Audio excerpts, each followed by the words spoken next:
दोस्तों नमस्कार।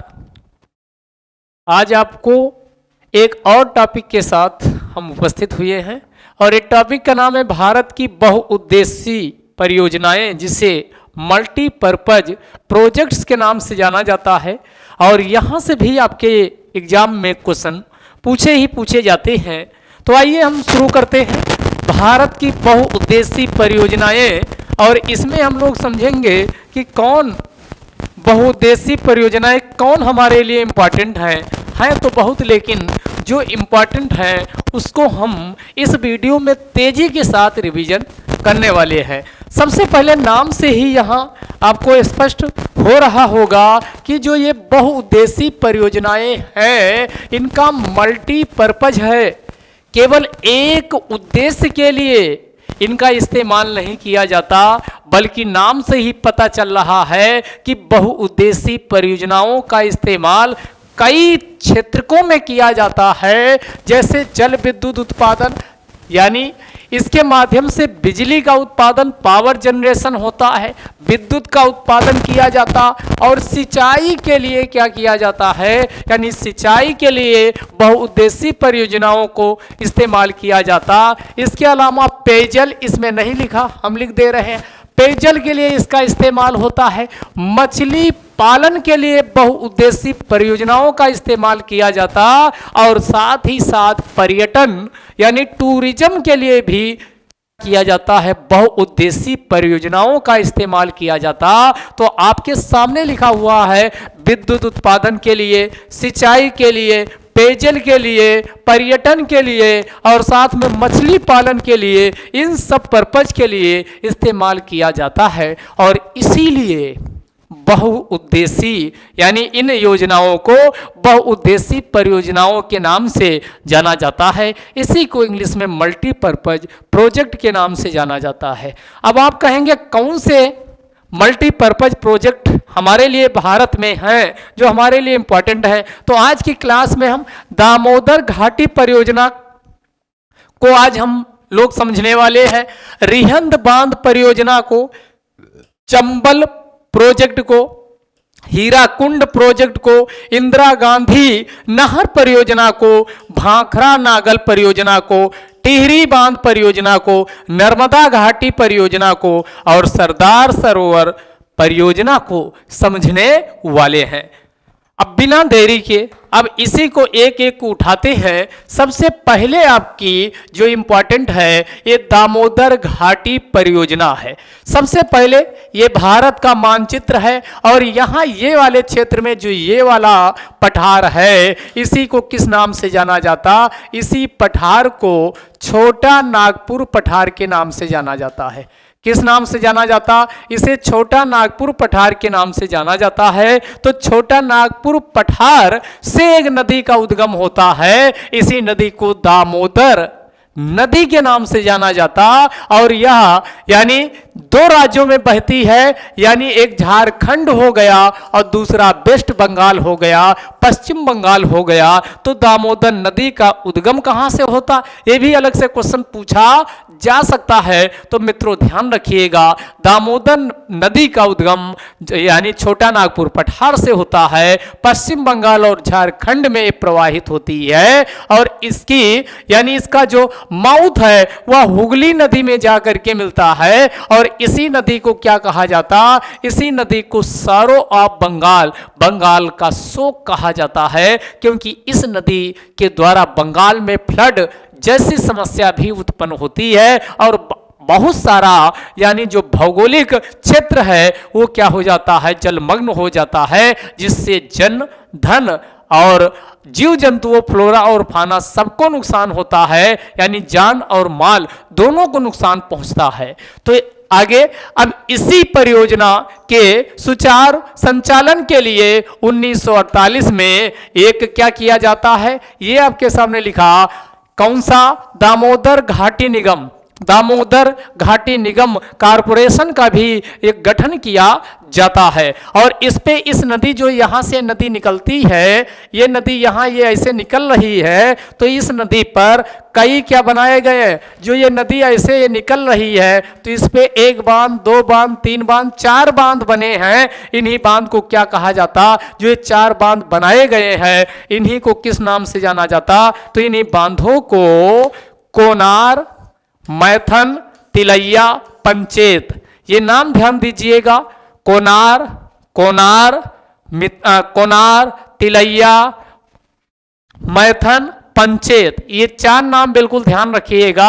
ये दामोदर नदी घाटी पर स्थित है। कौन कौन है, एक बार फिर से रिपीट करते, कोनार हो गया, मैथन हो गया, तिलैया हो गया, पंचेत हो गया। तो कोनार हो गया, कोनार हो गया, तिलैया हो गया, कोनार हो गया, मैथन हो गया, पंचेत हो गया, तिलैया हो गया, ये इसी पर स्थित है। और ये जो दामोदर नदी घाटी प्रोजेक्ट है, यह अमेरिका की एक प्रोजेक्ट से प्रभावित है।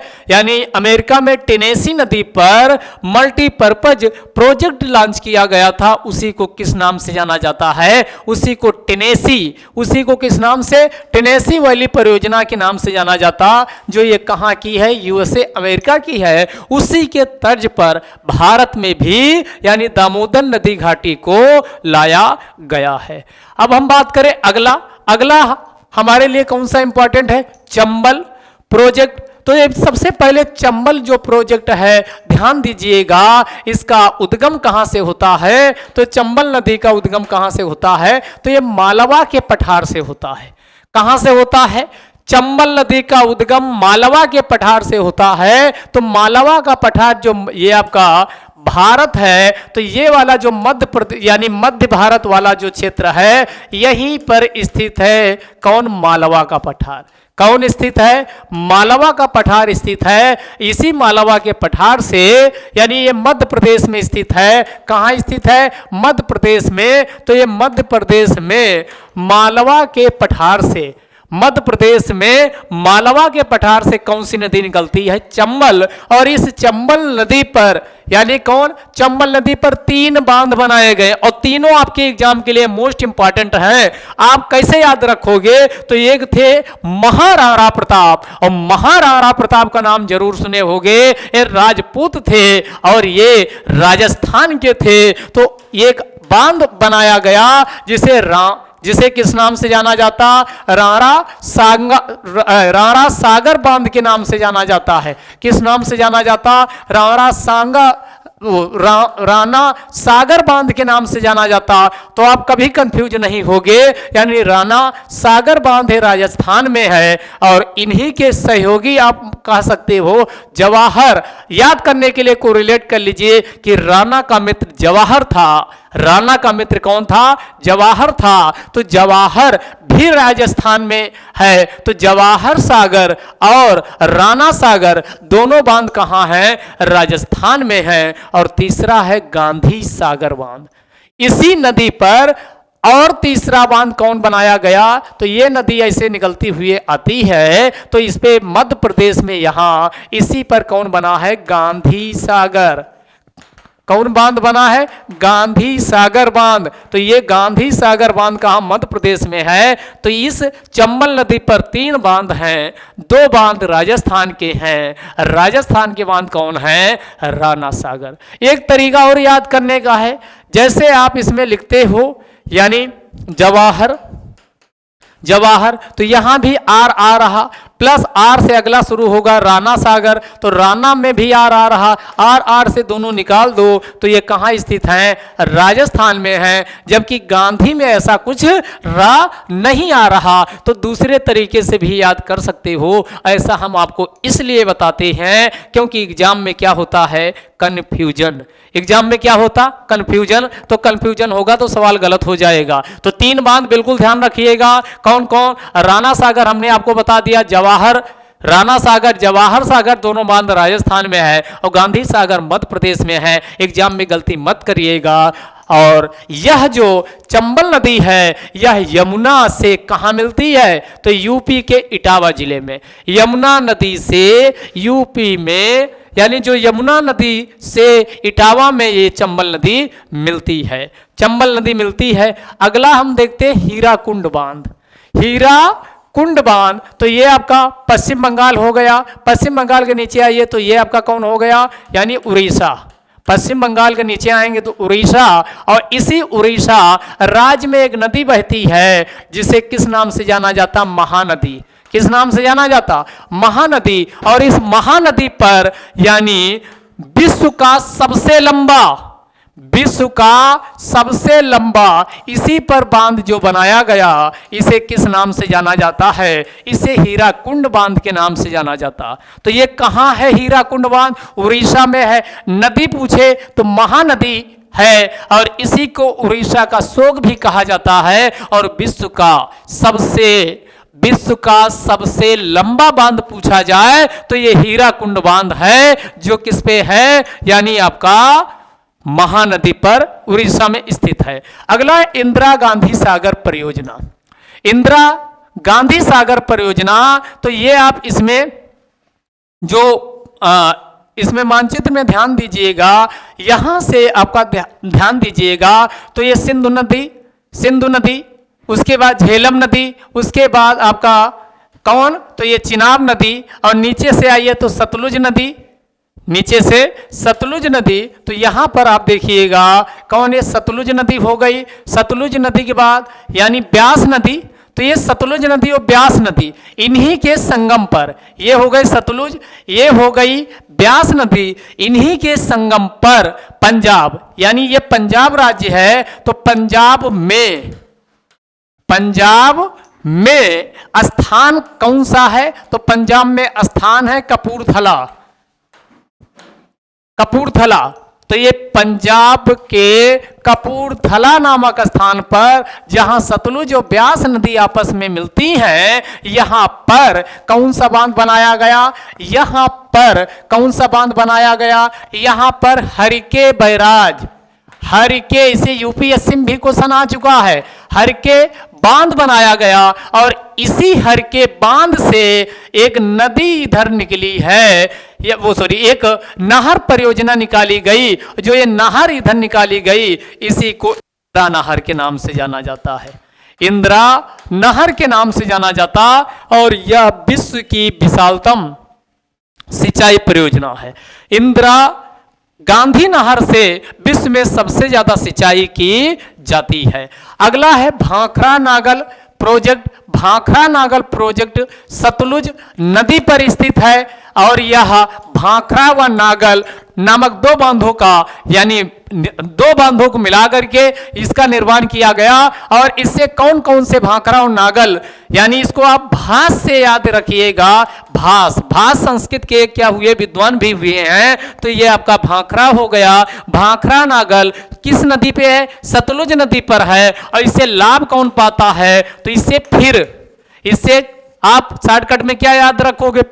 यानी भास यानी अपनी विद्वता दिखाने के लिए उपस्थित हुए। तो यहां पी से हो गया पंजाब, यच से हो गया आपका कौन? हरियाणा, और यच से आपका कौन हो गया? दो हैं यच से, तो अगले यच से हो गया हिमाचल प्रदेश हो गया। इसके बाद आर से आपका क्या हो गया? राजस्थान हो गया। आर से राजस्थान, और यहां एक यूटीज भी शामिल है जो इससे लाभान्वित होता है, जिसका नाम दिल्ली है। जिसका नाम क्या है? दिल्ली है। तो भाखड़ा नागल बांध प्रोजेक्ट पूछा जाए तो ये भास से हमने कहा सतलुज नदी पे है। और कौन से राज्य लाभान्वित होंगे? तो फिर से आपका पी से हो गया पंजाब, एच से हरियाणा और हिमाचल प्रदेश, आर से राजस्थान और दिल्ली इससे लाभ उठाते हैं। वही यहां लिखा पंजाब, हरियाणा, राजस्थान, दिल्ली और हिमाचल प्रदेश इससे लाभ उठाते हैं। हिमाचल प्रदेश में एक यहां पर यानी झील भी बनाई गई जिसे गोविंद सागर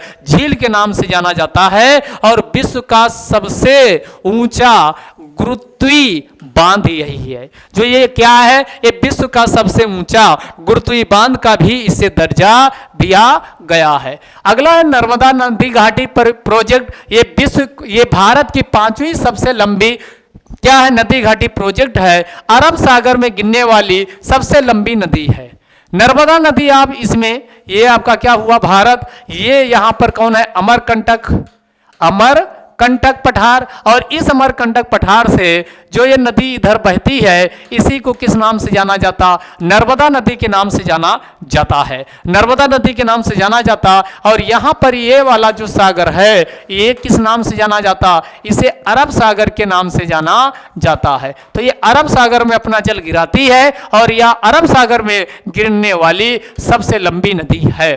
नर्मदा सागर प्रोजेक्ट कहाँ है? मध्य प्रदेश में है। और इस पर जो कई अन्य छोटे छोटे प्रोजेक्ट भी शुरू किए गए हैं इसी नर्मदा नदी पे। तो ये नर्मदा नदी पे कई अन्य छोटे छोटे प्रोजेक्ट क्या किए गए? शुरू किए गए हैं। तो इसमें एक दो नहीं बल्कि 3 इसमें प्रोजेक्ट है। एक है आपका कौन? ओंकारेश्वर। एक कौन है? ओंकारेश्वर। दूसरा महेश्वर। ओंकारेश्वर, महेश्वर, ये दोनों मध्य प्रदेश में है। ओंकारेश्वर और ओंकारेश्वर और महेश्वर, ओंकारेश्वर और भगवान शिव को समर्पित हैं। ओंकारेश्वर और महेश्वर दोनों मध्य प्रदेश में हैं। जबकि सरदार सरोवर प्रोजेक्ट, ये आप कैसे भूल सकते? सरदार सरोवर यानी सरदार वल्लभ भाई पटेल कहाँ? गुजरात के थे। तो सरदार सरोवर प्रोजेक्ट कहाँ? तो ये गुजरात में स्थित है। तो ये आपका नर्मदा घाटी भी आपके लिए क्या है? मोस्ट इंपॉर्टेंट है। अगला है आपका सरदार सरोवर प्रोजेक्ट। तो हम ध्यान दीजिएगा, सरदार सरोवर प्रोजेक्ट से कौन कौन इससे लाभान्वित होता है? तो एक है गुजरात। ये कौन? गुजरात इससे लाभान्वित होता है। गुजरात के नीचे कौन स्थित है? महाराष्ट्र है, इससे महाराष्ट्र लाभान्वित होता। और इधर आपका कौन है? मध्य प्रदेश। मध्य प्रदेश इससे लाभान्वित होता है। तो ये गुजरात हो गया, मध्य प्रदेश हो गया, महाराष्ट्र हो गया और ये आपका इसी के ऊपर ये कौन हो गया?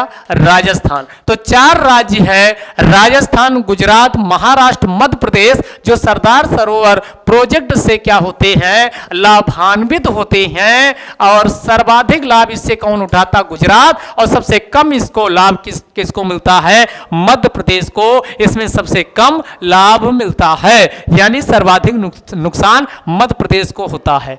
अगला है केन बेतवा लिंक।